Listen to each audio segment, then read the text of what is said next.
Okay. That's good to hear. Good evening. It is 5:30, so we're going to call the meeting to order. Please turn your cell phones to silent or vibrate, and then let's stand and do the Pledge of Allegiance. I pledge allegiance to the flag of the United States of America and to the republic for which it stands, one nation, under God, indivisible, with liberty and justice for all. Thank you all. Amanda, would you take the roll? Councilmember Myers. Here. Councilmember Rowe. Here. Councilmember Stevens. Here. Councilmember Strebe. Here. Councilmember Dalby. Here. Mayor Lazio. Here. Items on the consent agenda. Minutes from special meeting number 39 on November 29th, regular meeting number 40 on December 6th, and special meeting number 41 on December 7th, 2016 is presented. Acknowledge November financial statement and payment of bills as submitted by the Finance Department. Appointment of John Hendricks to the Zoning Board of Adjustment, term to expire December 12th, 2021. Appointment of Jim Ott to the position of full-time transit bus driver effective January 11th, 2017. Civil service eligibility lists of December 12th, 2016. Water pollution control operator, entrance, master firefighter promotional, fire captain promotional, and assistant fire chief promotional. Purchase of a John Deere 1570 mower for the Parks Department for the state of Iowa bid price of $26,960.43. Set January 3rd, 2017 as the date for a public hearing on the plans, specifications, form of contract, and estimated cost for the Jefferson Street Bridge repairs 2017. Resolution number 291, 2016, setting the date for a public hearing on the intent to dispose of city-owned property located at 305 South Ward. Resolution number 294, 2016, authorizing the purchase of a transporter and camera utilized for televising sewers for municipal pipe per the state bid price of $54,181.13. Resolution number 295, 2016, authorizing the Director of Finance, City Treasurer, Accountant, and Cemetery Director to make investment purchases and sales in accordance with the City Investment Policy for Meridian Credit Union, River Community Credit Union, and Community First Credit Union. Beer and or liquor applications for the Doghouse Tavern, 714 Vine Street with outdoor service area, Tequila Grill, 112 North Market Street, La Guadalupana, 301 Church Street, El Rancho Grande, 232 East Main Street, Casey's General Store number 1678, 346 Richmond, all applications pending final inspections. Move the consent agenda as presented. Second. Take the roll. Councilmember Myers. Yes. Councilmember Rowe. Yes. Councilmember Stevens. Yes. Councilmember Strebe. Yes. Councilmember Dalby. Yes. Item C, we need a motion for the approval of tonight's agenda. So moved. Second. Thank you. Councilmember Myers. Yes. Councilmember Rowe. Yes. Councilmember Stevens. Yes. Councilmember Strebe. Yes. Councilmember Dalby. Yes. Item D, we have reports from city officers, so I'd like to turn the meeting over to City Administrator Andy Morris. And Andy, you can start with your reports. Thank you, Mayor. A couple of updates. First of all, you'll see the one that is listed there, and that is under reports wastewater facilities plan update. You may recall from the previous meeting, I made mention of the fact that staff has been working with HDR Engineering on putting together a facilities plan for us, a wastewater treatment facilities plan for us. The focal point of that was going to be, as council is aware of, is looking at our capacity existing and what we can do can increase capacity of the wastewater treatment plant. The scope was a little bit broader than what staff had in mind. I know both Larry Seals and Cam Reeves and I have spoke about narrowing that scope a little bit, bring that back to council, all items being equal in January. I don't have a specific day in terms of a council meeting day that when we would bring that back. Our plan is, though, is to bring that back as soon as we can. And as I said, I think that scope is narrowed to a focal point that council will endorse that. But again, we are working with them. Another item to make mention to the council, make sure you're aware of, tomorrow night at 5 o'clock here at City Hall is the Solid Waste Commission meeting. Again, they will meet downstairs in room 108. And as you see, the other item that is listed on the agenda, Mr. Mayor, is placarded. Holmes, I'll turn that back over to you and let you introduce the staff and Jody Gates, the Director of Planning for us. Thank you. Thank you, Andy. At this time, I'd like to call on Jody Gates, give us an update on the placarded house success stories, and she has some slides I think she's going to show us. Yes, I do. Thank you, Mayor and Council. Annually, we show you some of our placarded house success stories. This is the 6th year for our presentation, and we have 4 houses tonight that we'd like to show you before and after pictures and just talk a little bit about what happened with the houses. This first one up here is 225 North Weller, and I know it's not the world's best picture, but one of the things that you may or may not be able to see is that there are tarps on the roof of that house in addition to the other problems with it. The house was placarded the same day the city obtained title to it. This was a donation, and all of that occurred July 9th, 2015. And it was sold August 18th, 2015 to Blanca Alvarez for $5,000. The house was remodeled inside and out. A new roof was put on, and it was painted. And the tag came off, and now there are people living there. Our second house is 416 Mer Rouge. It was placarded May 29, 2014, due to abandonment and dilapidation, and the city obtained title March 24, 2015, through that 657A process. And it was sold June 2nd, 2015 to Beatrice Lopez for $4,500. This is a dramatic transformation. The house was completely renovated. The upgrades included new windows, siding, roof, front porch on the exterior. The interior was also completely redone. The wiring was updated. The plumbing was completely replaced, and all the walls, floors, and ceilings were repaired. It was released this year for occupancy. And the picture of the house today hardly looks like the same place. Our third house is at 130 Iowa Avenue. It's being renovated now. It was placarded May 28th, 2014, and the city obtained title to this one on December 23rd, 2015. This was a private donation, someone who wasn't able to repair the house and wanted to get it into the hands of the city. We sold it March 1st to Cabanas 3 LLC for $2,200. And as you can see, it's had a major amount of work done on the inside and outside.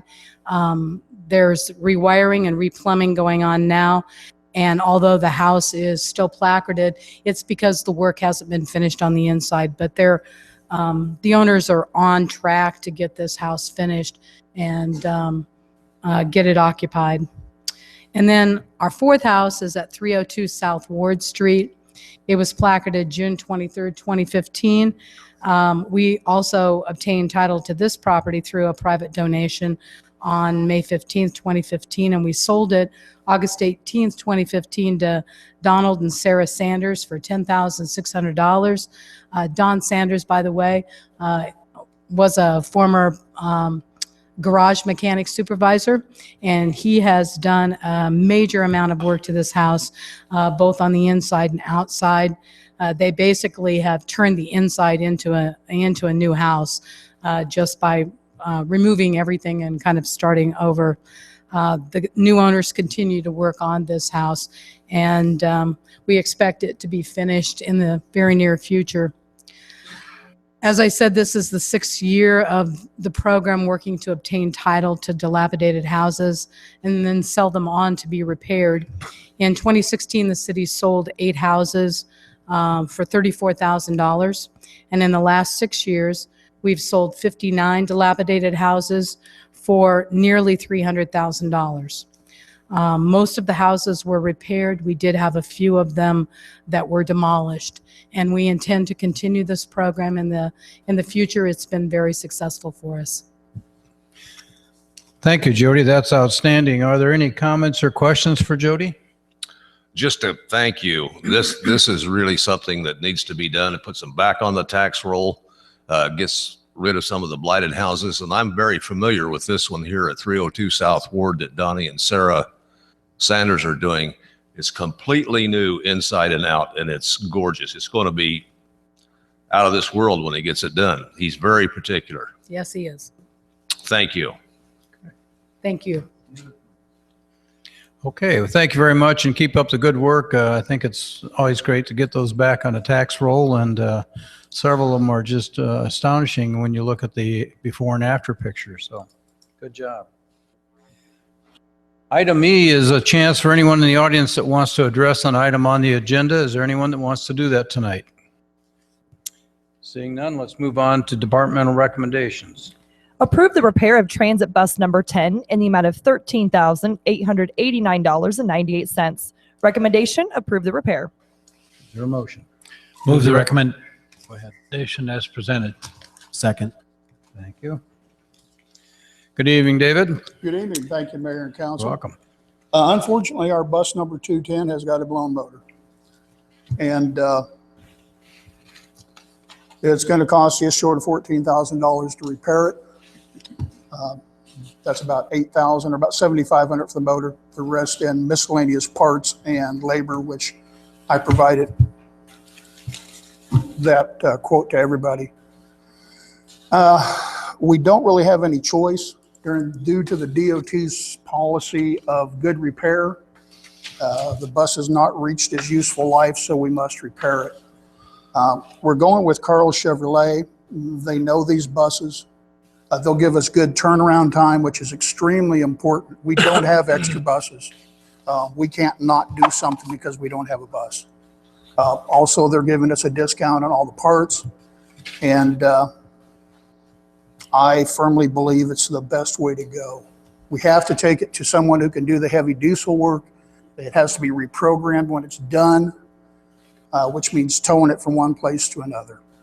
So I firmly believe that the public garage made the correct decision, and I fully support what they're doing. Any questions for David? I think you've answered most of the questions that came up in terms of why I'd spend this kind of money to repair and instead of replacing. A lot of money. Yeah. Just one, Mayor. Dave, I was just curious when you said DOT and useful service, is that based on mileage then? It's based on mileage. You have to reach 10 years and or 200,000 miles. Okay. And this thing's got about 165,000 on it. And due to their policy, I really don't have any option to, well, should we set it back and try to get rid of it or whatever? We have to fix it. Thank you. Okay, any other comments? If not, take the roll. Councilmember Myers, Yes. Councilmember Rowe, Yes. Councilmember Stevens, Yes. Councilmember Strebe, Yes. Councilmember Dalby. Yes. Thank you. Thank you, David. Resolution number 286, 2016, assessing 2016 weed mowing charges against certain lots in the city of Ottumwa, Iowa. Recommendation, pass and adopt resolution number 286, 2016. Move the recommendation as presented. Thank you. Second. Go ahead, Jody. Thank you, Mayor. This is our annual weed mowing charges that we will assess to property taxes. The original report listed 95 properties. Since that report was prepared, we've had 3 properties that were paid for, so they've been removed off of this list. There'll be 92 on the list that were mowed by the city's mowing contractor. The owners have been billed, and when they don't pay the charges, we put them on the resolution to be assessed. Total charges to be assessed at this time are $31,200. Questions for Jody? Jody, in 2009, for instance, I'll start at the beginning. You recouped almost $11,000 out of 29.5. Mm-hmm. The rest of that, how are you going to eventually get that? I know you've assessed it to the properties. Some of that you'll never see, right? Some of it we won't know. And if that property changed hands, it has to be paid. Yes, except under certain circumstances. If it, tax sale certificates. Thank you, Joni. When they're sold on taxes, then a lot of those liens are wiped out, including these. Thank you. Any other questions or comments? Jody, I had a couple questions here. From 2012, well, actually include 2011 to 2013. You could say the lion's share of those assessed costs were recouped. And from 2014 to 15, we started slacking off, and obviously this year we haven't been able to recoup those because they haven't probably been assessed and gotten back yet. But Right.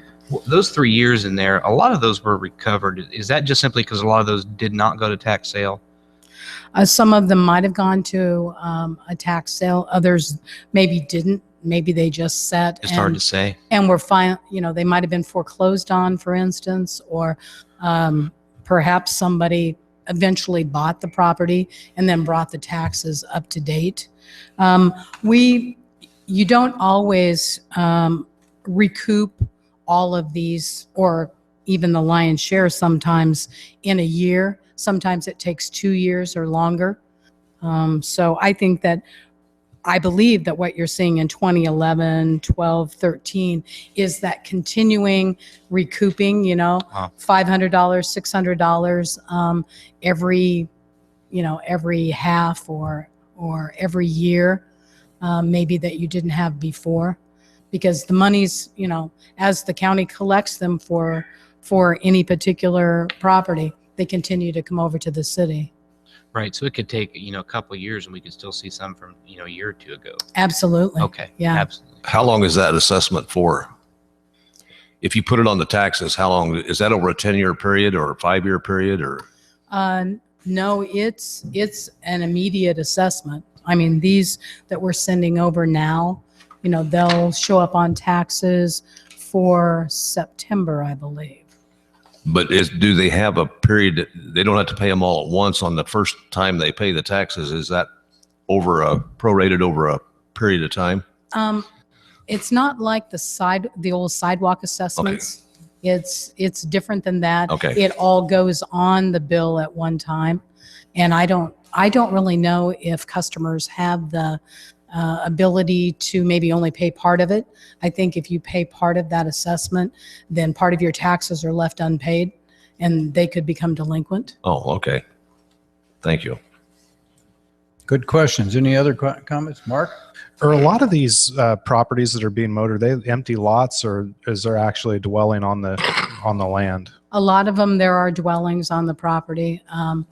I've never divided it up to determine, like what percentage are vacant lots and what percentage are houses or buildings. A lot of them, there's a vacant lot next to the house, so you're mowing 2 lots in essence. Okay, thank you. Okay, any other comments or questions? Hearing none, take the roll. Councilmember Myers? Yes. Councilmember Rowe? Yes. Councilmember Stevens? Yes. Councilmember Strebe? Yes. Councilmember Dalby? Yes. Thank you. Resolution number 296, 2016, approving change order number 1 and accepting the work as final and complete for the 2016 sidewalk drop program. Recommendation, pass and adopt resolution number 296, 2016. Is there a motion? Move the recommendation as Second. presented. Good evening, Larry. You have the floor. Thank you, Mayor, Council. This project constructed approximately 60 ADA compliant sidewalk drops at various locations in Ottumwa. Construction of these ramps is mandated by the city ADA transition plan. Change order 1 consists of a $360 for concrete steps at 1121 4th Street and adjustments to reflect as-built quantities. The final contract amount would be $96,842.22. Any questions for Larry? This is part of that overall plan, and we're committed to that for what, 10 years? 10 years is what we entered into. Okay. Hearing no questions, take the roll. Councilmember Myers? Yes. Councilmember Rowe? Yes. Councilmember Stevens? Yes. Councilmember Strebe? Yes. Councilmember Dalby? Yes. Resolution number 297, 2016, waiving right of review for Leffler subdivision plat of the city of Ottumwa, Wapello County, Iowa. Recommendation, pass and adopt resolution number 297, 2016. Move the recommendation as presented. Second.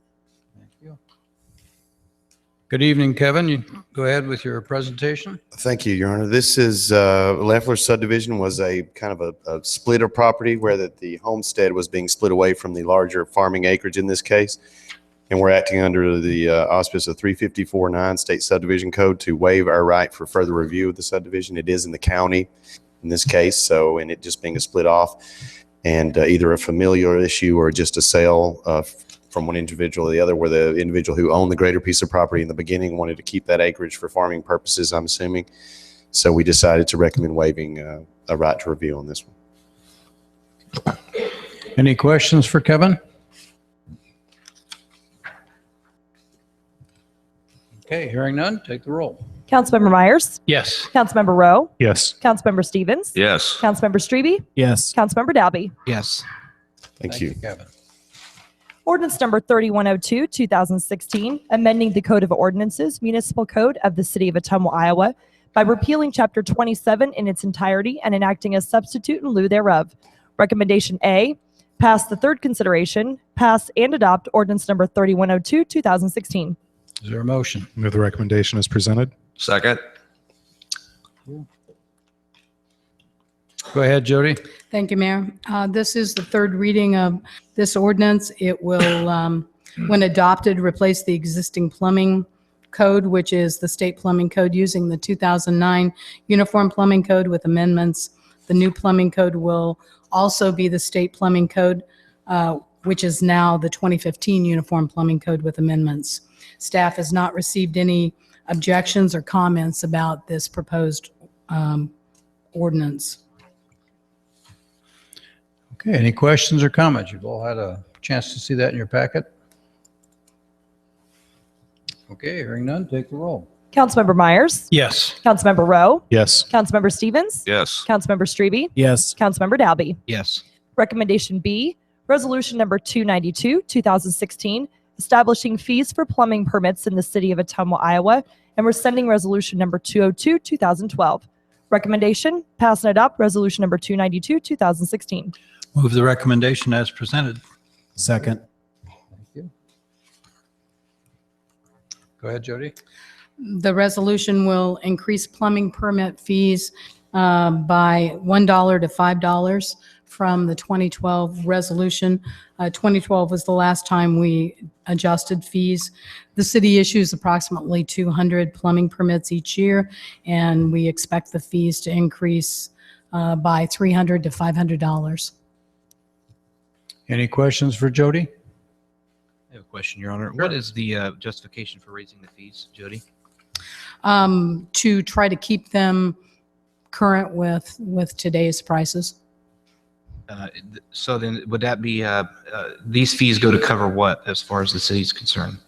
They go to cover the cost of the inspector going out and doing the inspection, all the administrative costs in-house, the clerk that issues the permit, maintaining permits for the life of the structure, and just the general cost of fuel and vehicle. Are these fees then going from $1 to $5, then would these adequately cover the fees that we take in as far as covering those costs that you just mentioned? I don't know that our fees are designed to cover 100% of the cost of what it takes to go out and do a plumbing inspection, for instance, because that's kind of difficult to compute. Right. It doesn't take as long to inspect a plumbing job for a contractor who knows what they're doing, as opposed to maybe what it might take for a homeowner who needs a lot more counseling and assistance. But what we're trying to do is cover a portion of our department's costs.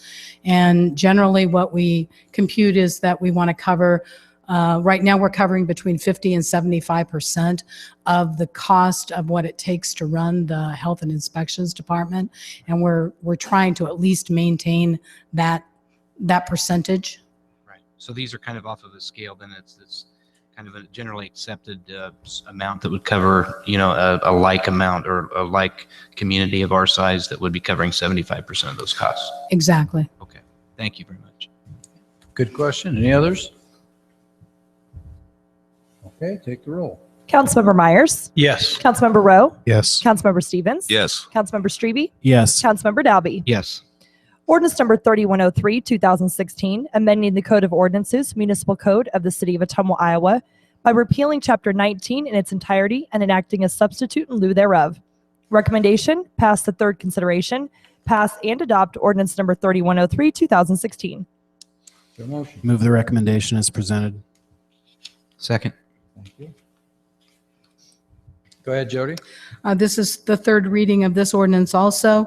It will replace our existing HVAC code, which is the 2009 International Mechanical Code, with the State of Iowa Mechanical Code, which is the 2015 International Mechanical Code, also with amendments. And staff has not received any comments or objections to this ordinance. Any questions for Jody? Hearing none, take a roll. Councilmember Myers, Yes. Councilmember Rowe, Yes. Councilmember Stevens, Yes. Councilmember Strebe, Yes. Councilmember Dalby. Yes. Recommendation B, Resolution number 293, 2016, establishing fees for heating, venting, and air conditioning permits in the city of Ottumwa, Iowa, and rescinding Resolution number 158, 2008. Recommendation, pass and adopt Resolution number 293, 2016. Move the recommendation as presented. Second. Thank you. Go ahead, Jody. This resolution will increase the HVAC permit fees from $1 to $3 on average per permit. And the city issues approximately 200 of these permits annually. The change in fees is expected to increase revenues $400 to $600 annually. These permit fees were not adjusted quite as high as the plumbing because they were a little higher to begin with. Any other questions for Jody? Hearing none, take the roll. Councilmember Myers, Yes. Councilmember Rowe, Yes. Councilmember Stevens, Yes. Councilmember Strebe, Yes. Councilmember Dalby. Yes. Thank you. Ordinance number 3106, 2016, amending Chapter 7 entitled Animals and Fowl by deleting Sections 7.8 and 720 and inserting new Sections 7.8 and 720 of the Municipal Code of the City of Ottumwa, Iowa. Recommendation A, pass the first consideration of ordinance number 3106, 2016. Is there a motion? Move the recommendation as presented. Second. Thank you. Go ahead, Jody. Thank you, Your Honor. Section 7-8 is amended to read that the community service officer is responsible for picking up dead or injured animals on public property. So we added those words to make it clear, not on private property, but on public property. In addition, Section 7-20 covers noisy animals. The prior amendment that we passed in October of this year appeared to require too much time for our officers to be able to monitor a noisy animal. This section was revised back to the original language with exceptions for certain facilities, such as vet clinics, shelters, etc., and placing the burden upon the owner of an animal to keep it quiet.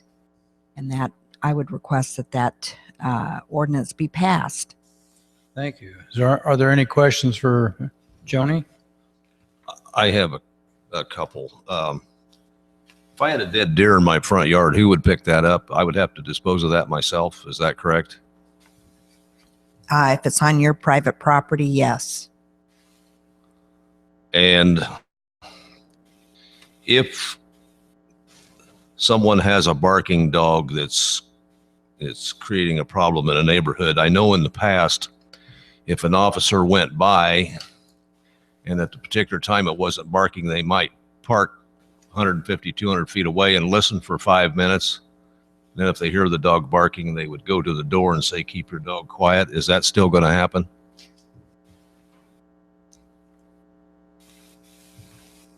Yes. Okay, thank you. I still don't know how I'm going to get rid of a dead deer, but I guess I'll have to call Jeff. You'll probably drag it out into the middle of the street. Thank you. Please strike that last comment. I'll wait till Jeff gets off work and call him and say, hey, friend. Thank you. Jenny, I had a quick question. Just so there's no misunderstanding, though, there are parts of your yard, though, that close to the curve that are, and it's different throughout town, that are considered the right of way. And that's different in certain areas. So that would be just a judgment call depending on who calls. And That would be a judgment call on behalf of our police officers or Public Works if they happen to be there. okay. Yeah. Thank you, Joni.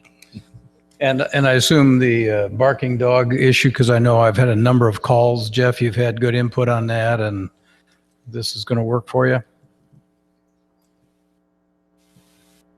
Are there other questions or comments? Okay, take the roll. Councilmember Myers? Yes. Councilmember Rowe? Yes. Councilmember Stevens? Yes. Councilmember Strebe? Yes. Councilmember Dalby? Yes. Recommendation B, waive the second and third considerations, pass and adopt ordinance number 3106, 2016. Move the recommendation as presented. Second. Thank you. Any questions or comments? Okay, take the roll. Councilmember Myers? Yes. Councilmember Rowe? Yes. Councilmember Stevens? Yes. Councilmember Strebe? Yes. Councilmember Dalby? Yes. At this time, we also provide an opportunity for public input. Is there anyone that wants to address the council on any city business? Couple of communications for the council just in general. I'm pleased to announce that I was able to witness the signing of the contracts and lease agreement with the call service center. And we are pleased to have TLC Corporation downtown. They'll be in the, it's what I refer to as the old J.C. Penney building at 102, 104 Market Street. And they will be hiring people right after the Christmas holidays. And so we are going to, they have a commitment as part of the financial obligation to employ 75 people in the first year since the signing of the documents. So if you know of people who are looking for a job, have them get in touch with Workforce Development or the TLC Corporation directly. They have a website that you can communicate with them there. Another one that I think we are at a point where we really aren't able to talk about it in a lot of detail yet, but we do have a prospect for our airport manufacturing corporation, and city and the Regional Economic Development Office are planning and working together on that. And so hopefully in January, we'll bring a 15A agreement to the council and ask you to look at that. We think it really will provide some very good jobs for people who are either unemployed or who would move here for those jobs. So that will be coming up in January. Thirdly, Bridgeview New Year's Eve party. This is our 10-year celebration on New Year's Eve. So there is a dinner and a dance. You can go to either or both.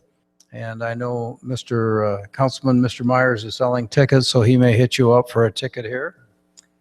And then lastly, on behalf of the entire city staff, I want to wish all of you, our staff, citizens, a Merry Christmas. And this will be our last official action until January 3rd. Are there any other comments or observations? Yes, Bob?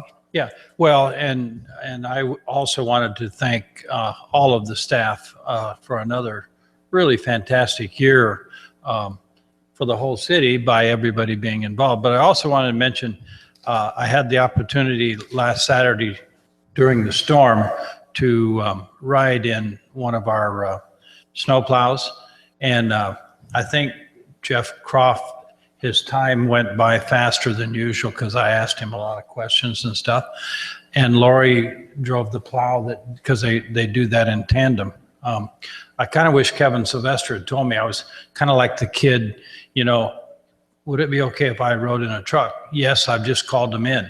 Well, he didn't tell me all the things. So I was in and out of the house 7 times waiting for that truck on its route. But boy, again, to see what they do, not only the snow that night, but the wind, and to see what they do to try to keep us safe and our major streets and arteries open. So Public Works, everybody, police, fire, safety, everything we really have committed people that do an excellent job. So thank you. Good. With that, unless there's another council comment, I would entertain a motion for adjournment. So move. Second. Councilmember Myers, Yes. Councilmember Rowe, Yes. Councilmember Stevens, Yes. Councilmember Strebe, Yes. Councilmember Dalby. Yes. 6:05. Thank you. Merry Christmas, everybody. Happy Festivus.